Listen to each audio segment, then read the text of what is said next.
All right, y'all, it is cinnamon roll day. We're going to be making some pecan caramel cinnamon rolls. It's a really easy recipe, so here we go. You're going to need yeast, obviously, some active dry yeast to get things going. You're also going to need a cup of milk for this, as well as a third of a cup of sugar, and there is a salt already in the sugar because that's all going in the first step, and I'm just making my life easier.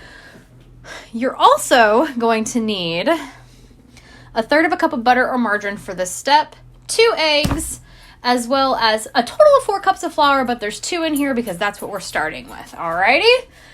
So, step 1 is to go to the stove, and we are going to scald the milk, warm everything up, get the butter going, and the sugar dissolved. So we're going to get all that going inside the pan, put it on kind of a low to medium heat because you're just going to warm up everything. You don't even want it to boil. So this is going to take a while because you got to get the butter melted and the sugar dissolved. So as you're doing it, just kind of keep stirring it because you don't want anything to burn, but you also make sure that you're not heating it too much. If you start seeing some steam coming up, you're pretty much where you want to be temperature-wise. Okay?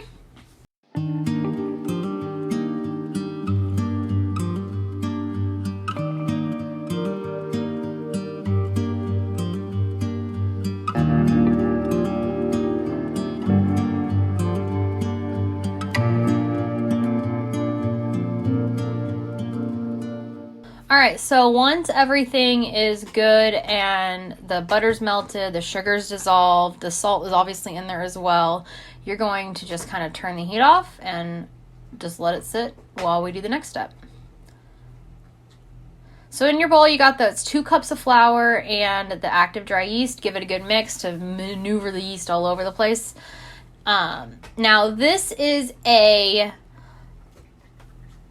enriched dough. It's very enriched. It's got butter, it's got sugar, it's got milk. All those things tend to inhibit the yeast. So you got to do what you got to do to make it, active. So that's why you use the warm water to help. You're going to get all that good and mixed in. And once you get it to the point where those first 2 cups are good and mixed in, you're going to go ahead and stick it on your mixer with your bread hook.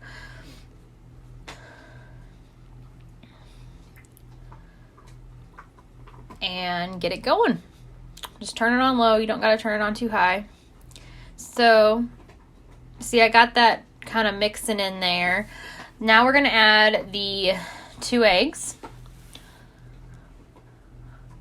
And this is going to make, again, eggs are another thing that's going to inhibit the yeast and make it harder to rise.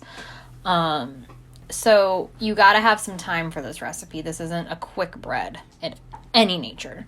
Any enriched dough is not a quick bread. So get that kind of going. It's going to be super sloppy. Now we're going to add the other 2 cups of flour to this recipe.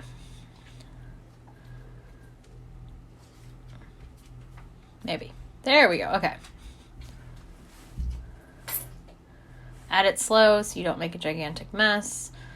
The only thing I don't like about my bread hook is it's got that wide top, and it's a balance thing, but it really makes it hard to add flour.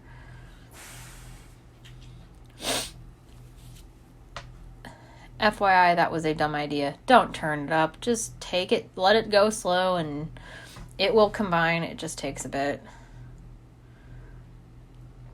See, it's starting to pull away now. So that was cup 1.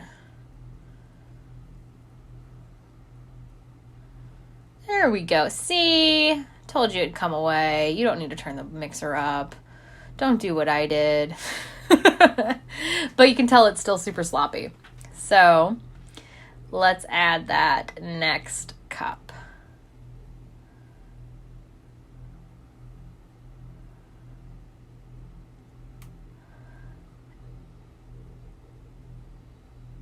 And it literally all fell out of the mixer at once, so it's gonna go flying. Watch.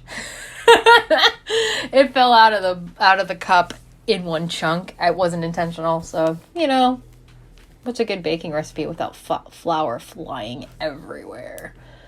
All right, so once that gets pretty good and incorporated, you're gonna turn the mixer up and give it a good beat for about a minute. Not a very long time. You don't have to knead this recipe as much as the bread that I made last week, which is kind of nice. Okay, so what you're going to see differently about this recipe versus the bread that I made last week was there's no flour on my thing. This is such an enriched dough. You do not need anything extra to get this combined. It's going to create its own oils, so it's not going to stick. I mean, it's not sticking to my hands at all. I needed this for about 5 minutes just to kind of get it good and combined. Like I said, you don't have to knead it as much as I needed the loaf last week. So.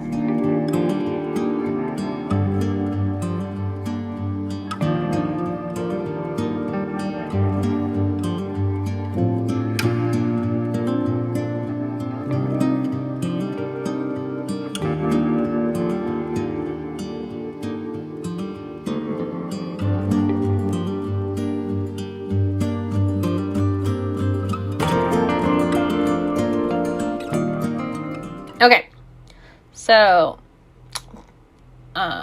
put a little oil in the bowl just so it doesn't stick.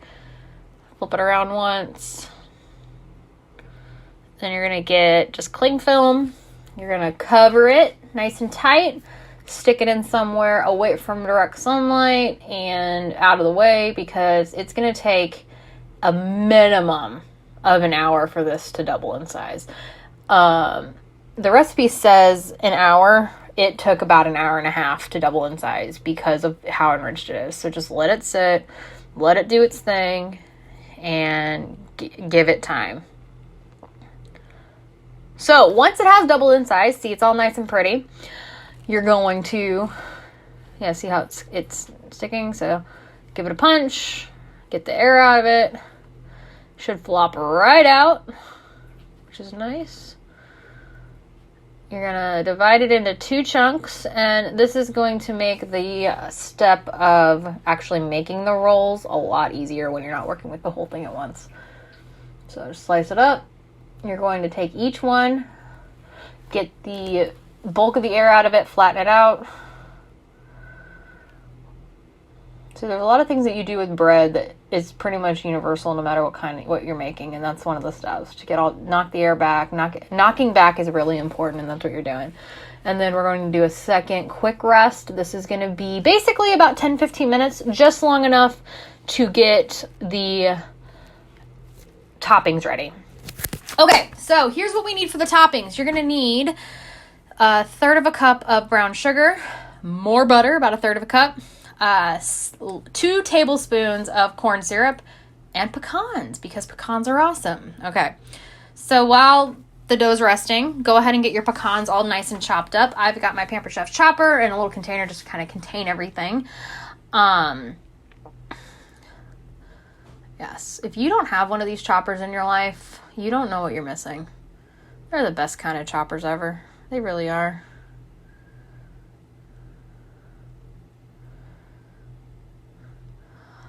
I didn't really measure out how much I'm using, but you do want a decent amount because you're going to be using it in not only in the rolls but also in the pans. So you want a pretty decent amount, and you want them all to be nice, good chunks.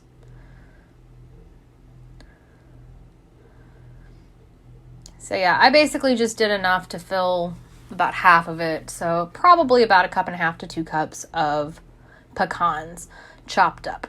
So get that going, let it sit, hang out on the side. I'm just double checking, make sure they're all about the same size. Then you're going to go back to the stove and get the sauce ready. So this is a cheater caramel sauce. You're going to melt the butter. Get that all good and melted. And add 2 tablespoons of light corn syrup. Like I said, that'll just kind of get everything going. And go ahead and put the brown sugar in there as well. It's totally a cheater caramel sauce. This is not a true caramel sauce. I suck at making caramel. I've never been good at it. I'm not a very good candy maker, but once you get it to a good point, it'll kind of be in this kind of consistency where you can move the whole kind of clump around at once. It's all nice and smooth. Most of the granules from the brown sugar have dissolved into the corn syrup and butter. All the butter is staying mixed into the recipe. So once that happens, then you're going to get yourself 2 round 9-inch pans. They are nonstick and they're pretty new, so the nonstick's probably pretty good. But because I'm using that caramel, I didn't know how they would do because it's the first time I've used these for this. So I went ahead and buttered them first. And then you're just going to divide your cheater caramel sauce between the 2 things and get that all organized and nice and pretty. Once you get it relatively flat, unfortunately, because those pans are cold, it's gonna kind of solidify almost instantly. But that's okay. That helps slightly. Then you're gonna take your pecans, sprinkle them all over the bottom, just like that. And then get them set to the side and get ready to actually make the cinnamon rolls. So you need a little bit of melted butter. I don't know, I melted about 2 tablespoons. It's not a ton. Pick one of your chunks. Get your rolling pin. Again, see, no extra flour, no nothing. You're going to roll it to about a 9-inch wide by about 11 to 12 inch, basically like a 9 by 12 size. And you want to keep it pretty even. So as you can tell, I was kind of smacking it back. Getting out my little brush, my pastry brush. So brush the butter on. And then you can do this one of 2 ways. You can either just do cinnamon and sugar. I actually keep cinnamon sugar in a shaker. So that is what I'm putting on here. Load it up as much as you want to put it. These are cinnamon rolls, so cinnamon them. And pecans. Decent amount, about half of what you got left. And then you're going to tack down the end closest to you. This is going to help roll. So you're going to roll it and stretch, roll it and stretch. So because you want it to fight against you, and you're just going to keep rolling all the way to the end. And then you're going to tack it back down. And this is the cool part. This is a trick. You know what I got there? It's floss. It's basic floss. It's not any flavored or anything like that. It is the best way to cut cinnamon rolls because you just slice it and you get a perfect cut. Look at that. And then you're just going to kind of cut them all to about the same length.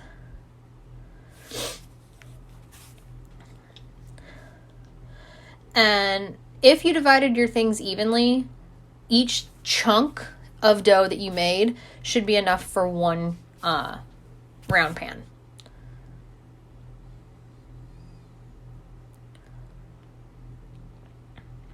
Mine are about 1.5 inch slices. I pretty much figured out how tall the pans were, and that's kind of the size I made. Okay, so once you get the one made, you're going to do the same exact thing for the other one. Get that one all nice and organized, and then you've got your ends.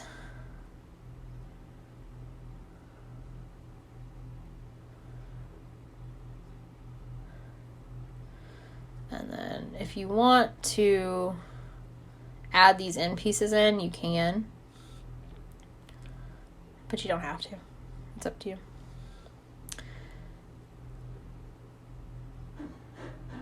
So there you go. You're going to let those sit for about 15 minutes to double in size. Cover it up with a towel. There they are. They're probably about 3/4 in size. While you're doing that, the oven's going to be set to 375. Let the oven get preheated. So the cinnamon rolls should pretty much fill the pan almost all the way before you put them in the oven. Put them in for about 25 to 30 minutes, and you will know when they're done because they're going to be nice and golden brown, and all that lovely caramel sauce is going to be bubbling up to the edges and filling in all those lovely gaps. I'll show you guys the next one.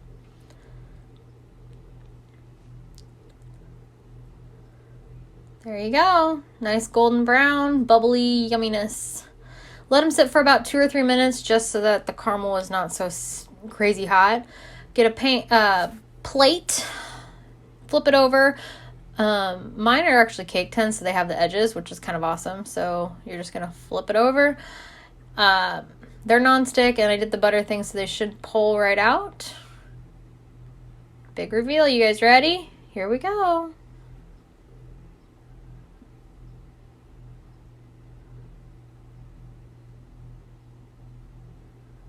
Da da da da. Yummy, caramely cinnamon roll goodness. So each of the cinnamon rolls are there, and then there you go. What they look like. Yummy, yummy. Hey guys, I hope you enjoyed the caramel pecan cinnamon roll video. They are super yummy, and I hope you tried them out. And if you have anything you guys want to see me try, let me know in the comments. And as always, like, comment, and subscribe so you can see more of all the yummy things that I make. So, talk to you later, guys. Bye.